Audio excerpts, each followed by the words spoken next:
The sun filtered through the tall windows of Marlowe's bistro, casting a warm golden glow over the white linen tablecloths and the clink of silverware against porcelain. This was our place. Dominic and I had been coming here every third Sunday since we moved to the city. It had been his idea originally, a tradition he insisted on maintaining even after the romance had long gone stale. Maybe he thought routines made us seem solid. Maybe he just liked the Eggs Benedict. I arrived precisely at 11 o'clock, as always, dressed in slate gray and a soft cream blouse, polished without being flashy. I didn't fidget or fuss with my napkin. I sat, waited, calm. Dominic walked in 7 minutes late, all teeth and self-importance. He wore that navy-tailored suit that he thought made him look powerful, as if he'd stepped out of a commercial for cufflinks. Flanking him, because of course he wouldn't show up alone, was Trenton Shaw, his new pet attorney. Trenton was all shine and swagger, with a smug grin that seemed permanently etched into his face. I had to stifle a laugh. It was almost too perfect. "Celeste," Dominic said, sliding into the booth across from me without a hint of apology. I brought Trenton. I thought it was time we started talking business properly. Business. That's what he called it now. Our marriage, the dissolution of it, the assets, the years. All reduced to a transaction with talking points and bullet lists. I nodded, not missing a beat. "Of course," I said. "How professional of you." I watched him glance over the menu, pretending to debate his choice like he didn't always order the same thing. I already knew what I was getting. The waffles. I'd been craving them since yesterday, and I wasn't going to let this moment ruin them. The waitress came, chipper and unsuspecting. Dominic ordered confidently. I did too. She smiled and left. I waited until our coffee was poured before I reached into my bag and slid the envelope across the table, placing it squarely in front of him. The envelope was thick, crisp, the kind of weighty paper that spoke of finality. He paused, one brow arched, then looked up with a smirk that didn't quite reach his eyes. "What's this?" "A love letter. Divorce papers," I replied, evenly. "Signed. Filed. You'll see the stamped copy on top." The smirk faltered. Just for a second. Trenton leaned in, curious, and Dominic opened the envelope with a bit too much flair, as if trying to reassert control through sheer dramatics. He scanned the pages with growing disbelief. "You're serious?" he asked, finally looking up. "You actually went through with it?" "I did," I said. "You'll find the terms fair. Considerably more than you deserve, if I'm being honest." Dominic laughed, but it rang hollow. "You're bluffing. This is just a show.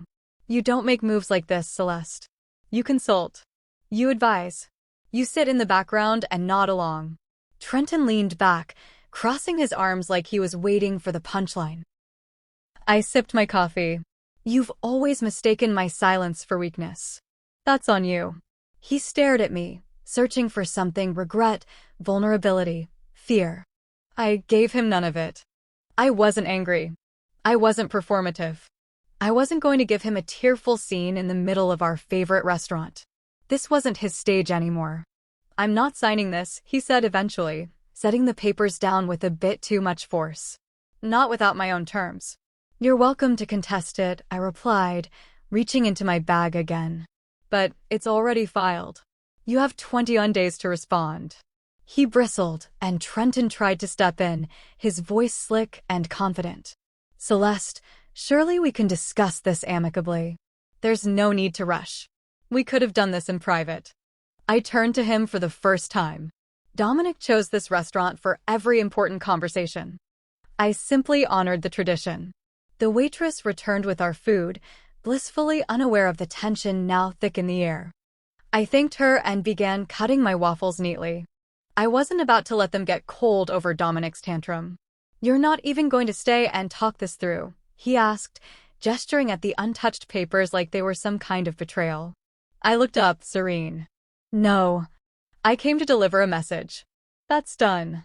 I pulled out my card, set it beside the check, and placed my Amex on top. "Don't worry, I've got brunch."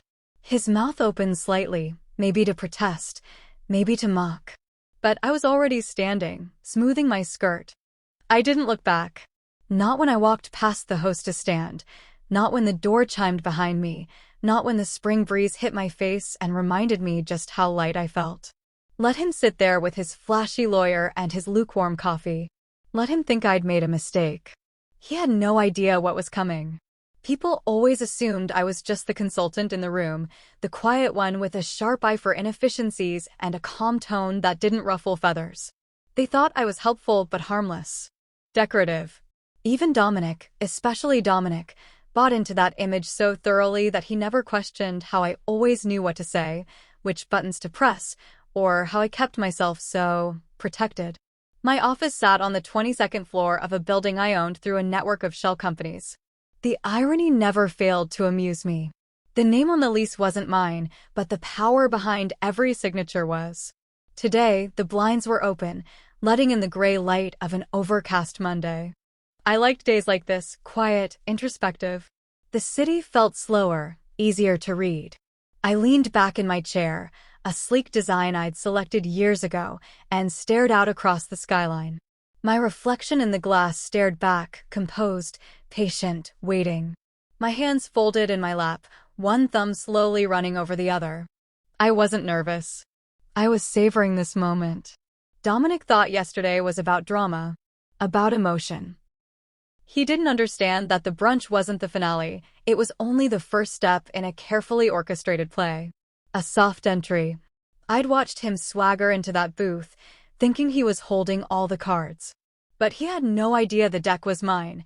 I turned back to my desk, opened the drawer, and pulled out the file I'd assembled over the last 18 months. It was thicker than the divorce papers. Neater. Labeled tabs in blue and gold. Langston and Rowe LLP. Board acquisition.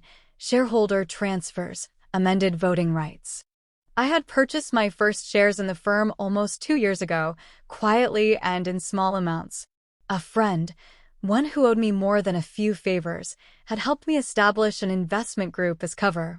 The firm had been expanding, looking for capital, and I knew Langston and Rowe's managing partners were easily flattered by praise and impressed by portfolios dressed in silk. What they didn't realize was that the moment I passed the 51% ownership threshold, every major decision, including representation of high-conflict cases, became subject to my approval. Dominic's firm. His bulldog. His safety net. Mine. I didn't need to make noise about it. There was no press release. No attention. I didn't want applause, I wanted control. And now I had it. He hired Langston and Rowe to destroy me, to bleed me dry, to win in court and gloat while doing it. And I let him. I didn't stop him. Why would I interfere with a man who was digging his own grave? I stood, smoothing down my blouse, and walked to the bookshelf on the far wall. It was lined with awards and meaningless plaques people loved to hand consultants like me, visionary, strategic excellence, top women in business. They were nice, sure, but none of them captured what I was truly proud of, being underestimated. I had spent a decade perfecting it. The art of being forgettable, quiet, tucked just behind the limelight. Dominic always saw himself as the center of every room. I made it easy for him. I smiled. I nodded. I gave him his moments. But behind the scenes, I watched. I learned. It was ironic. He called me passive. A background player. But I was the one who could walk into any boardroom and dismantle the infrastructure from the inside out. I just didn't feel the need to brag about it. Control didn't need noise. It needed patience. I walked back to my desk and picked up my phone. A message blinked from Jordan Lynn, my COO. Everything is moving. Amira's finalizing the filing. Let me know if we move early. I typed back. Stay the course. He still thinks it's his game. Let him believe it. Jordan had been with me since the beginning. Brilliant, composed, deeply loyal. And Amira Connors, my attorney, was razor-sharp, surgically precise with contracts and court motions. I chose my circle carefully. Trust was a luxury I didn't waste. There was a comfort in knowing the people I kept close didn't need the spotlight. They understood the power of silence, of timing. We didn't announce moves. We let them echo. The buzz of my desk phone interrupted the stillness. My assistant's voice came through. Ms. Harper, your noon is here, your accountant. Send her in, I said. As the door opened, I closed the Langston and Rowe file and tucked it away. No need to bring it out yet. The first court hearing was in 3 days. Let Dominic have his sense of superiority a little longer. Because when he walked into that courtroom with his smug grin and his high-priced lawyer at his side, he would have no idea that the ground had already been pulled from under him. He would have no warning, no hint. And when the judge asked the question I'd been waiting for, I'd deliver the answer with a smile. Not with vengeance. Not with rage. Just with the quiet satisfaction of a woman who had been overlooked for too long and who finally decided to stop playing small. I've always believed that the most dangerous person in any room isn't the loudest. It's the one who watches, listens, and waits. That's how I built everything. That's how I've stayed standing. It's also why I didn't need to warn Dominic. The more convinced he was of his own superiority, the harder the fall would be. And we were getting close. Jordan Lynn entered my office with his usual quiet confidence, sleeves rolled to his elbows, a folder in one hand and coffee in the other. He still thinks he's ahead, he said, setting the coffee down beside my laptop. Trenton filed another preemptive motion this morning. Standard language, but they're clearly expecting to bulldoze through. Good, I said, not looking up from my screen. Let him think the path is clear. Every step he takes forward is a trap he's setting for himself. Jordan smirked. You really don't want to give him even a hint? No, I finally turned to him. Because Dominic doesn't believe in consequences until they've already hit him. If we say anything now, he'll scramble. He'll pivot. He'll stall. But if we let him march straight into court thinking he's invincible, that's checkmate before the first word. He nodded, flipping open the folder. Amira finalized the witness list and evidence index. We're not including the ownership documents until the second hearing, per your instructions. Correct. I leaned back in my chair, letting the morning silence settle between us. I want the first hearing to be about establishing tone. Confidence. I want Judge Hale to see exactly how reasonable I am. The storm comes later. Jordan's loyalty wasn't just professional, it was personal. He'd been by my side through every acquisition, every negotiation, every moment I'd had to grit my teeth while Dominic played the public hero and the private tyrant. Jordan had seen the bruises that didn't show on skin. A moment later, Amira Connor stepped in, tablet in hand. No nonsense, as always. I've reviewed the filings from Dominic's side. Trenton's building a case for disproportionate asset division. He's citing Dominic's significant career contribution to your lifestyle. I raised an eyebrow. Interesting. Because if I recall correctly, I paid off his grad school debt and covered rent for the first 3 years of our marriage while he figured out his next move. Amira didn't smile, but there was a flicker of satisfaction in her eyes. Exactly. Which is why we've prepared documentation for every joint account, including the 3 credit cards you solely paid off and the rental income from the properties you purchased in your name. Judge Hale won't be impressed with embellishment. Perfect, I said. But don't push it too hard. I want us to look measured. Fair. Dominic thrived on conflict. He needed an adversary to feel powerful. But I wasn't going to give him that satisfaction. He would enter the courtroom ready for battle, but we weren't going to meet him on the battlefield. We were going to let him swing wildly into the air, unaware that the real war had already been won behind closed doors. Amira, I said, do we have the court calendar? Yes. First appearance is Thursday.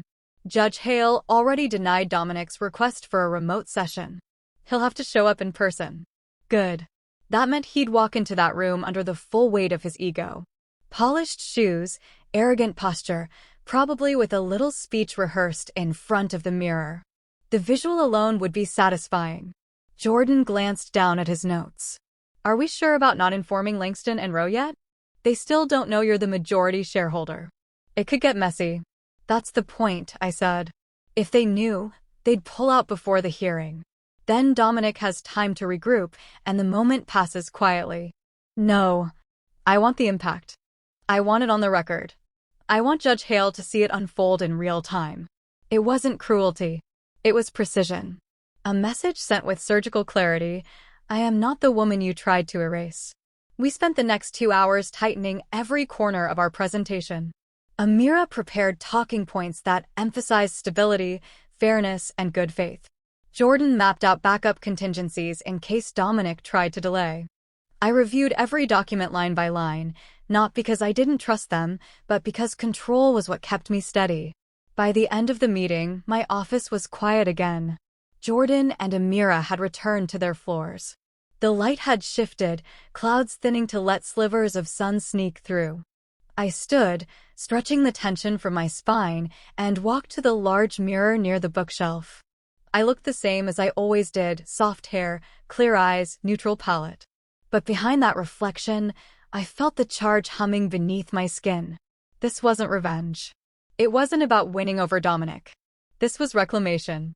A life carefully rebuilt after years of being whittled down by condescension and control. Let him keep filing motions. Let him meet with lawyers and laugh over strategy. In 3 days, everything he believed about power would unravel, one silent, deliberate move at a time. Courtrooms have their own kind of silence. It's not peaceful or soft, it's taut, like the moment before a violin string snaps. Every shuffle of paper, every cough, every click of a heel against tile echoes more than it should. I sat at the plaintiff's table, hands folded neatly in front of me, the collar of my navy blouse tucked just right under the blazer. Calm. Measured. Precisely what I intended Judge Veronica Hale to see. Dominic walked in 5 minutes late, of course, flanked by Trenton Shaw. Trenton strutted like it was his stage, adjusting his cuffs, giving the room a half-smirk that reeked of entitlement. Dominic, on the other hand, was smug. That's the only word for it. Confident in a way that only a man who's never been told no can be. They didn't even look at me as they passed. I suppose they expected me to be flustered, overwhelmed. Instead, I calmly reviewed my documents one last time as if we were at a business meeting and not the opening of a legal battle. When Judge Hale entered, the courtroom stood. She was sharp, composed, with a presence that made even Trenton's cockiness falter for a second. She didn't smile, didn't waste time.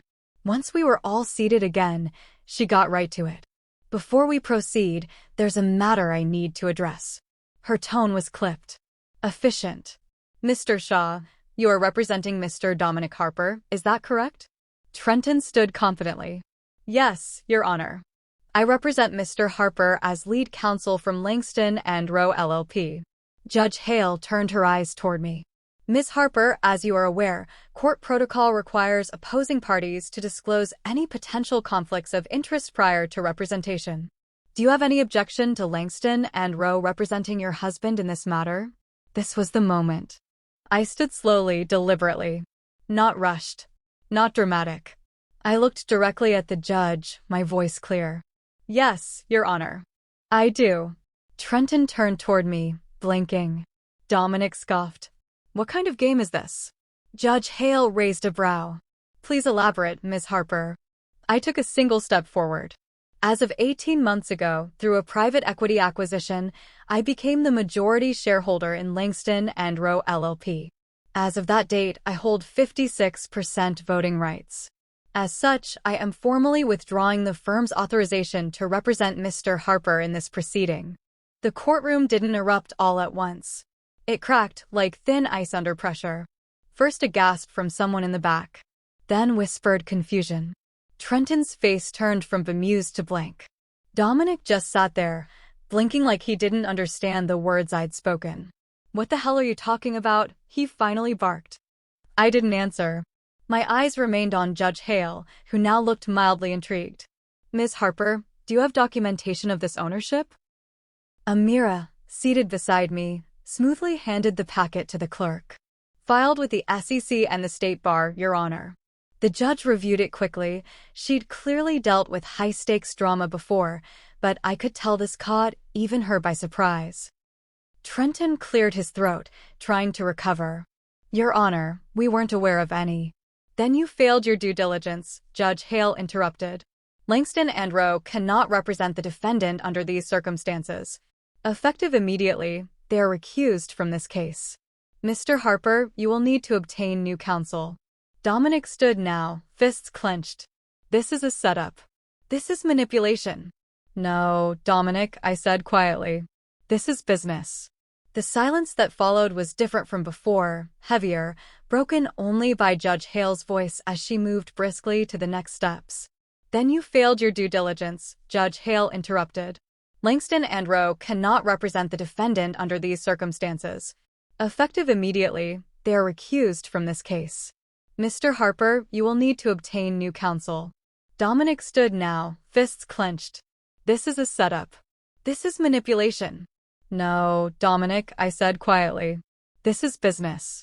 The silence that followed was different from before, heavier, broken only by Judge Hale's voice as she moved briskly to the next steps. We will reconvene in 10 days to allow Mr. Harper time to secure alternate representation. In the meantime, discovery will proceed as scheduled. Court is adjourned. The gavel's sharp knock echoed like a gunshot. As the judge exited, the buzz in the courtroom ignited into murmurs and sideways glances. Trenton stormed out without another word. Dominic didn't follow right away. He looked at me as if he were seeing someone else entirely. You planned this, he hissed, low and venomous. I picked up my folder. Of course I did. You're a monster. I almost smiled. No, Dominic. I'm just not your victim. I walked past him without hesitation, each step lighter than the last. I didn't need to look back to know the expression on his face. It wasn't anger, it was disbelief. The same disbelief men like him feel when the woman they underestimated all their lives turns out to be the architect of their downfall. Outside the courtroom, Jordan and Amira waited, expressions unreadable. It's done, I said simply. Jordan nodded. He never saw it coming. And he wouldn't recover quickly either. That was the beauty of it, he thought this was war. But this was checkmate. And I hadn't even broken a sweat. Dominic always assumed he was untouchable. That if things ever unraveled, he'd land on his feet. That charm could cover cracks and arrogance could glue the rest. But after the courtroom debacle, the illusion he'd spent years crafting began to collapse around him. The moment I walked out of that courtroom, I knew the ripples had only just begun. The headlines didn't pick it up, intentionally. I'd made sure of that. I didn't want media spin or distractions. This wasn't about revenge. It was about precision. Power. Quiet execution. I designed every step to happen behind the scenes, beneath the noise. 2 days after the hearing, I received word from Amira that Dominic had begun the scramble for new counsel. He must have assumed firms would line up to represent him. That was his first miscalculation. They're all declining, Amira told me over coffee in my office. She sat across from me, scrolling through emails on her tablet. We've had 3 separate confirmations. Even firms not connected to Langston and Rowe are turning him down. Good, I said, flipping through notes from my morning call with the real estate division. Let him feel what it's like to be on the outside. The legal world was small. Word traveled fast. And no firm with any sense of self-preservation wanted to attach themselves to a man at the center of a brewing internal scandal. They might not know all the details yet, but they knew enough. That the firm representing him was pulled mid-hearing by its own majority owner, that made headlines in certain boardrooms, even if not in the press. Is he still trying Trenton's contacts? I asked. He is, Amira said, her voice betraying the smallest trace of amusement. They've all gone radio silent.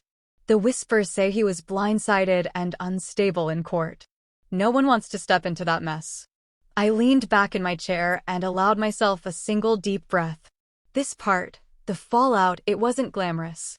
It was slow and unrelenting, a kind of quiet erosion that left no rubble to rebuild from. Dominic had always needed control to feel relevant. Now, he couldn't even find someone to argue on his behalf. While he scrambled, we moved forward. Jordan and I spent that afternoon reviewing our financial disclosure plan. I wanted everything clean, transparent. Not generous, not cruel. Just fair. That was the point, not to crush him, but to demonstrate that even with all my power, I chose dignity.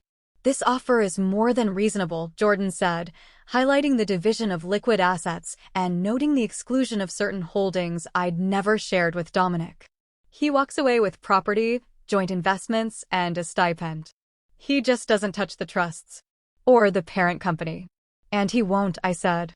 Not because I'm hiding, but because he doesn't deserve access to what he never built. Jordan nodded. It's ready to be delivered whenever you say the word. I looked out the window, letting the city's rhythm steady my mind. Below, the streets moved like arteries, people in motion, unaware of the drama unfolding in corner offices and legal filings. I liked that. The anonymity. The reminder that life moved forward regardless of Dominic's delusions. Send it, I said. Let's give him the chance to end this with some dignity. The formal settlement offer was sent that evening. Clear terms, clean splits, well-documented valuations. A lifetime of work represented in bullet points and columns. I imagined Dominic receiving it, likely alone now, no lawyer beside him. I wondered if he'd read it with disbelief or entitlement. Knowing him, probably both. The next day, I received an email, brief, defensive, and signed. This is a joke. Double. Or I walk. I almost laughed. I forwarded it to Amira. Thoughts? She called within minutes. Let him walk. We're not negotiating with ghosts. He's bluffing. He has no counsel, no leverage, and no case for a higher settlement. I agreed. There was nothing to be gained by entertaining his threats. He hadn't understood the new rules yet. This wasn't a marriage fight, it was a corporate transaction now. And I wasn't his wife in this arena. I was his opponent. Later that evening, I sat on my balcony with a glass of wine, letting the cold air wrap around me. My phone buzzed. Jordan again. He's tried 5 more firms, he said. All declined. 2 of them cited professional conflicts. One said, and I quote, not interested in drama or liabilities. I let that settle. It was happening faster than I expected. The collapse. He was a sinking ship, and the rats were already gone. I could almost picture him pacing his condo, dialing number after number, each rejection tightening the walls around him. Keep me posted, I told Jordan. We stay professional. No leaks. No fire. Just let him burn on his own. And that was the truth of it. I didn't need to destroy Dominic. I just had to stop shielding him. He was doing the rest all by himself. I wasn't surprised when Dominic rejected the settlement. I'd known he would the moment I signed the offer. He couldn't help himself. He would rather drown in debt than accept that I was the one extending mercy. That I was the one who'd won without ever raising my voice. Amira delivered the rejection to me in person, not because it was necessary, but because she understood the weight of the moment. She handed me the printed reply, Dominic's signature scrawled like defiance across the bottom of the page. He's asking for double, she said, calm as ever. He claims he sacrificed years to support your ambitions. He's trying to make the argument that you owe him for the lifestyle he's accustomed to. I looked down at the paper and let out a slow breath. Not from shock, just from the dull ache of confirmation. Dominic was exactly who I remembered. Exactly who I'd always known him to be. He can demand the moon, I said, folding the document. It won't make it any closer. We were already scheduled to appear in court again the following week. Judge Hale had been firm during the last session, but I had a feeling this next one would test her patience. Dominic's refusal to secure new counsel had already delayed the process longer than necessary. It wasn't a strategy, it was a tantrum disguised as litigation. He's losing control, Jordan said when I brought him up to speed later that day. The requests are more erratic now. He sent a message through a mutual friend, said he deserves something for all his pain. Pain? I asked, a flicker of dark amusement curling in my chest. He never even opened the books, Jordan. He has no idea what I really own. He's fighting for scraps, thinking they're the crown jewels. Exactly, Jordan replied. And he doesn't know he's out of allies. That part was becoming clearer every day. The circles Dominic once moved through with ease were growing colder. He'd always been social currency for certain types, polished enough to parade around, confident enough to make deals sound better than they were. But charm only lasts as long as perception. And perception was beginning to turn.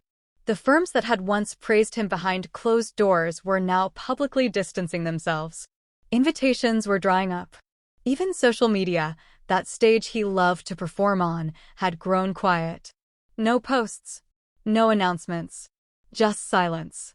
The kind that suggested even he didn't know what story to spin anymore. That week, I sat in a review session with Amira and Jordan, preparing our updated response to the court. Every line of the new brief was firm but fair. No anger. No jabs. Just documentation, receipts, and legal facts. That was the difference between us. Dominic needed drama to feel powerful. I didn't need fireworks. I just needed facts. Judge Hale won't entertain his demands, Amira said, tapping her pen against the legal pad. Not without legal representation. If he continues like this, she'll issue sanctions. He doesn't believe rules apply to him, I replied, not looking up. He's always expected someone to clean up the mess. And now there's no one left, Jordan added. That part stayed with me as the days passed. No one left. Dominic had built his life like a tower of mirrors, everything polished, reflective, but hollow. He spent so long performing stability that when it cracked, he had no foundation to fall back on. The night before the next hearing, I stood by my window, looking out over the city.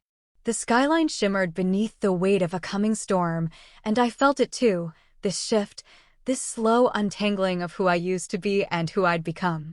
There had been a time when Dominic's voice was the loudest thing in my world. When his approval felt like a currency I had to earn. When his disappointments felt like debts I owed. But that time was gone. Now, his rage only confirmed what I already knew. He had no idea who he was without me. And worse, he had no idea who I was without him. The next morning, I walked into the courthouse with a steady gait. No entourage, no theatrics. Just Amira and Jordan beside me. We took our seats quietly. Across the aisle, Dominic arrived late again, alone this time. No Trenton. No new lawyer. He looked different, unkempt, tired. His jacket didn't quite sit right on his shoulders, and his eyes darted around the room like he didn't recognize it anymore. Judge Hale entered, and the room stood. When we sat again, she wasted no time. "Mr. Harper," she said, scanning the documents in front of her. "You're still without legal representation?" Dominic cleared his throat. "I've chosen to represent myself for the time being." Judge Hale's brow twitched, just slightly. "That is your right. However, given the complexity of this case and your prior delays, I must caution you, continued obstruction will result in financial sanctions and possible dismissal of your motions." Dominic said nothing. He didn't even glance at me. The defiance was still there, but it had dulled, like a blade that had been dragged too long across stone. The hearing was brief, procedural, quiet, and when it ended, the message was clear. He was slipping, and this time, no one was going to catch him. Dominic entered the courtroom 15 minutes early. Alone. No lawyer, no assistant, no polished arrogance wrapped around him like armor. He wore the same suit from the last hearing, only now it was wrinkled at the cuffs and slightly frayed along the collar. He looked unfinished, as if someone had hit pause on his carefully curated image and never resumed the scene. I watched him from across the aisle without any particular emotion. There was no satisfaction in it. No thrill. Just the clear, sharp understanding that this was the final stage of the unraveling. The final move in a game he thought he was playing alone. Amira leaned toward me and whispered, "He didn't file anything new. Not even a request for continuance." I nodded. He knows he's out of options. Judge Hale entered, and we all stood. The room fell into its usual quiet, but this time it felt heavier. More finite. There was something unmistakably final in the air, like the hush before a door closes for good. When we sat again, Judge Hale got straight to it. "Mr. Harper, you have failed to secure counsel and have declined all attempts to reasonably settle this case. Today's hearing will proceed regardless. Do you understand?" Dominic's voice was low, almost hoarse. "Yes, Your Honor." "Have you reviewed the settlement offer provided by the plaintiff?" "I have." "And are you prepared to respond?" There was a pause. A long one. I watched the way his hands fidgeted in his lap, fingers twisting the edges of the paper in front of him. When he finally spoke, his voice was clipped. "I'll sign it." A murmur broke out in the gallery, mostly legal clerks and a few observers, but Judge Hale silenced them with a single look. "Please repeat that for the record, Mr. Harper." He raised his eyes, looking directly at me for the first time. And there it was, beneath the exhaustion and the defeat, a flicker of something I couldn't quite name. Maybe it was apology. Maybe it was just the absence of pride. "I'll sign the agreement," he said. "As is." Amira immediately handed the original settlement packet to the bailiff, who passed it forward. Dominic's hand trembled slightly as he signed, but he didn't hesitate. The pen hit the paper, and just like that, it was over. Judge Hale reviewed the documents quickly, then addressed the room. "This court accepts the signed agreement as submitted. The terms will be entered into the record, and both parties are expected to abide by all stipulations therein. This case is now closed." The gavel struck. Final. Dominic stood slowly. He didn't look at me again. He just gathered his things, an old leather folder and a phone he didn't check, and walked out of the courtroom like a man who had finally stopped running. No tantrum. No parting shot. Just silence. I didn't move right away. I sat for a moment, listening to the hush that followed the exit of chaos. The noise he always brought with him had finally drained out of the room. Jordan touched my shoulder gently. "It's done." "Yes," I said. "It is." Outside, the air was cool, the sky overcast in a way I found oddly comforting. No dramatics. No thunderclaps or triumphal music. Just life continuing, steady and indifferent. Amira handed me the final copy of the signed agreement, neatly clipped and sealed in a folder. "Your assets remain untouched," she confirmed. He got less than he asked for. Less than he expected. But exactly what he deserved. I looked at the name on the document, my name. Not tethered to his anymore. No longer hyphenated.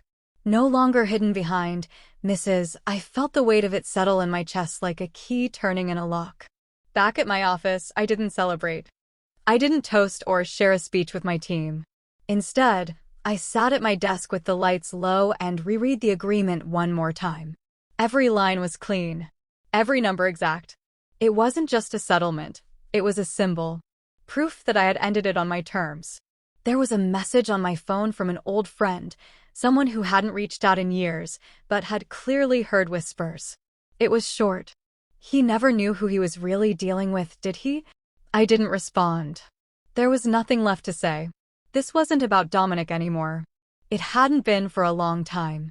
It was about the space I'd reclaimed. The voice I'd studied. The foundation I'd built beneath myself after years of being told I was just the accessory to someone else's success. Now I was something else entirely. Free. The new logo gleamed on the glass wall, Harper and Lynn. Clean lines. Modern typeface. No legacy names clinging to the past. No nods to men who built empires on arrogance and exclusion. Just mine and Jordan's, two names forged in clarity and rebuilt on purpose. The rebranding had taken months. Not because of hesitation, but because I wanted every detail to reflect the evolution of what we were creating. Harper and Lynn wasn't just a law firm anymore. It was a declaration. A shift. A space designed to challenge the idea that power had to be loud, ruthless, or performative. The morning after the signage was installed, I stood in the lobby and took it all in. Staff bustled through the open floor plan. No corner offices, no tinted glass walls. Collaboration moved freely now. Jordan walked up beside me, sipping his coffee, pride clear in the slight smile tugging at the corners of his mouth. "It looks good, doesn't it?" he asked. "It looks like the truth," I replied. We'd done more than change a name. We'd rewired the entire foundation. The culture Dominic had quietly encouraged at the old firm, elitist, image-obsessed, transactional, was gone. I'd brought in consultants who specialized in restructuring from the inside out. Not just operations, but intention. Language. Values. We wrote a new mission statement that wasn't about winning for the sake of ego. It was about impact. Integrity. Jordan and I had poured over every department. The hiring process was revamped, blind resume reviews introduced. We added mental health support as part of employee benefits and established pro bono hours as mandatory instead of optional. It wasn't radical. It was just overdue. We expanded our focus too.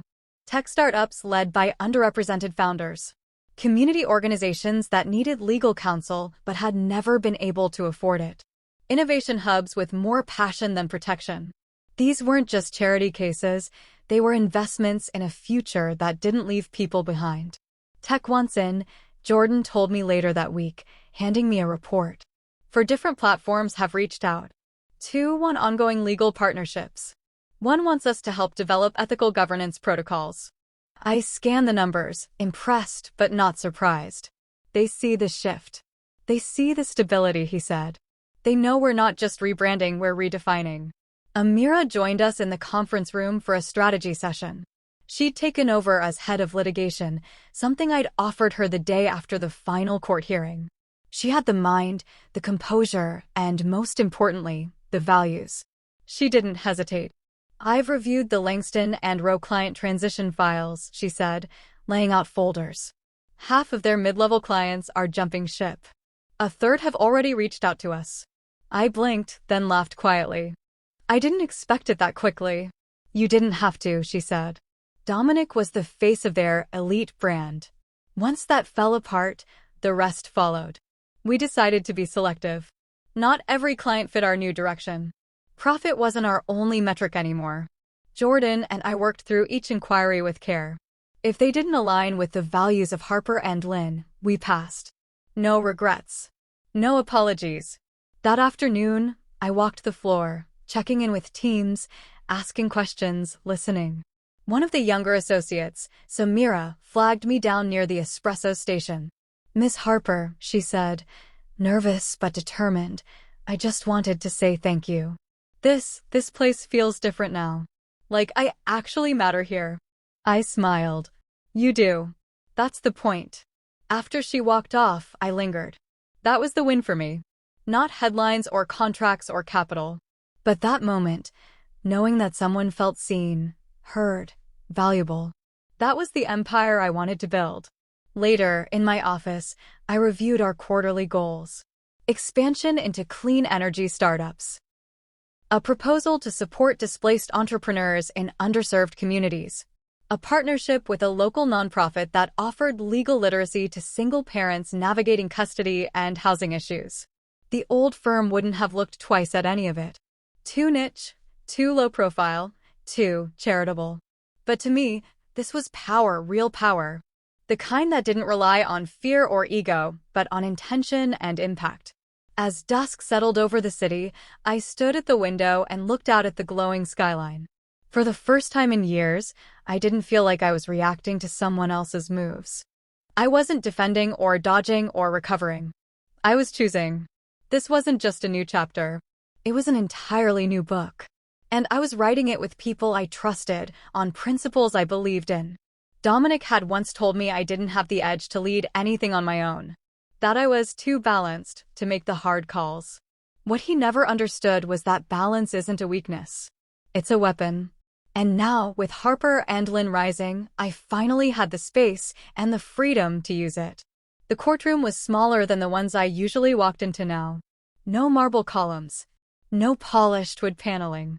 Just beige walls, worn carpeting, and a flickering overhead light that buzzed like it had something to say. It was the kind of room most attorneys dreaded. Low-profile cases, tight margins, little recognition. But for me, this was exactly where I wanted to be. We were representing a single father named Marcus Rivera, a former mechanic laid off during a round of quiet company cuts. His ex had taken him to court over custody after he missed child support for 2 months. It was the kind of case that got overlooked, buried under the glossier headlines. But not by us. Not by Harper and Lynn. Marcus sat beside Amira at the defendant's table, his hands folded so tightly in his lap they looked almost painful. He wore a borrowed suit. His tie was crooked. His eyes kept flicking to the judge's bench like he was preparing himself to lose. I watched from the back of the room, anonymous. I didn't need to sit beside him to feel the weight of what this case meant. Not just to Marcus, but to the version of me that once believed justice only lived in penthouses and boardrooms. Amira stood and made her opening with the same steady grace I'd always admired. She didn't use theatrics. She used facts. She laid out Marcus's history, his attempt to renegotiate payments when he lost his job, the documentation of every effort he made to keep visitation consistent. She showed the court who he really was, not a man avoiding responsibility, but a father trying to survive a system stacked against him. The opposing counsel looked bored. He rattled off accusations with practiced detachment. Unpaid support, instability, a questionable living environment, as if Marcus's apartment made him less of a father. I watched Marcus lower his eyes, ashamed of a narrative that had nothing to do with the truth. But Amira never flinched. She dismantled every claim with receipts, landlord statements, school records. Her voice never raised, but by the end, it filled the room with something stronger than authority: belief. When the judge finally ruled in Marcus's favor, granting him joint custody and a payment restructure, his breath caught so sharply I thought he might forget to exhale. He stood, stunned, then looked over at Amira like she'd performed a miracle. She just smiled and nodded, gently motioning him toward the hallway. I stayed seated as the room emptied. No applause. No cameras. No post-hearing interviews. Just a quiet victory, simple and clean. And somehow, that made it more powerful than anything I'd experienced in my own high-profile battles. When I stepped out into the hallway, Amira met my eyes. "He's crying in the lobby," she said softly. "Said he thought no one like us would ever fight for someone like him." I nodded, feeling something deep in my chest loosen. "That's why we're here." That night, I didn't post anything. No press releases. No firm-wide announcement. I just returned to my office, kicked off my heels, and sat by the window with the city lights flickering far below. There was something beautiful about winning in the quiet. About doing good without needing it to echo. For years, I'd been surrounded by people who believed power only mattered if people could see it. But now, I understood something they never did. Sometimes the most important victories are the ones no one claps for. And those are the ones that change everything. The lake was still, like a mirror stretched beneath the sky, broken only by the ripple of wind threading through the reeds. My cabin stood at the edge of the trees, tucked away from roads and voices, the porch worn from seasons past. I had come here with only a suitcase, a journal, and silence. The kind of silence that wasn't empty, but full of memory, of breath, of peace. I sat on the wooden steps with a mug of tea cooling in my hands, wrapped in a sweater that still smelled faintly of cedar. It was morning, the air crisp and gentle. The birds weren't loud, just occasional bursts of song that felt like punctuation to the stillness. I hadn't checked my email in 2 days. My phone was off. The firm could run without me for a week. I had built it that way, intentionally. Because peace isn't found in control. It's found in knowing you don't have to hold everything all the time. I thought about him for the first time in weeks. Dominic. Not with bitterness and not with ache. Just reflection. Like watching a wave you've already drifted past. He had tried so hard to define me. With silence. With dismissal. With charm that curdled into control. I used to twist myself into smaller shapes to fit inside the spaces he allowed me. I used to make myself quieter so he could feel loud. I didn't even realize how heavy that kind of living was until I stepped outside it. I'd carried him in the folds of my decisions for years. Whether I was accommodating him, bracing against him, or strategizing around him, it was still a kind of tether. Even after I walked away from the marriage, I wasn't fully free. Not until the courtroom. Not until that last signature dried. And now, I didn't carry him at all. I took another sip of tea, the steam ghosting into the morning air, and looked out at the water. It reflected the sky so perfectly it was hard to tell where one ended and the other began. I hadn't cried when the divorce finalized. I didn't rage. I didn't celebrate. I just breathed. That breath, deep and uninterrupted, was worth more than any revenge. The world hadn't exploded. There was no cinematic moment. No applause. Just freedom that arrived so quietly I almost missed it. And in that stillness, I realized something. Healing doesn't always come with a climax. Sometimes it comes like this: slow mornings, warm tea, and the realization that no one is standing over your shoulder anymore. I opened my journal, flipping to the last entry I'd written the night I arrived. I am no longer reacting. I am choosing. That's the difference between survival and living. Today, I wrote simply, I am not angry. I'm just done. And it wasn't a resignation. It was clarity. I wasn't angry that Dominic had underestimated me. I wasn't angry that he tried to destroy me financially, legally, emotionally. He did what people like him always do when they lose control: they lash out. He believed I would break because that's the story men like him always tell themselves about women like me. But I didn't break. I recalibrated. I rebuilt. I rose. Not with noise. Not with fire. But with grace sharpened by boundaries. And now I was here, at the edge of the lake, at the edge of an old life, finally, truly alone in the best way possible. Later, I'd take a walk through the woods. Maybe I'd cook something simple. Read. Sleep early. No meetings. No strategies. No damage control. Just space. Dominic, wherever he was now, didn't matter. I didn't Google him. I didn't wonder who he was dating, whether he found another lawyer to wrap around his ego. That chapter was closed, the ink dry, the book shelved. He wasn't a ghost anymore. He was just someone I used to know. And that was the most powerful ending I could have written. Not revenge. Not ruin. Peace.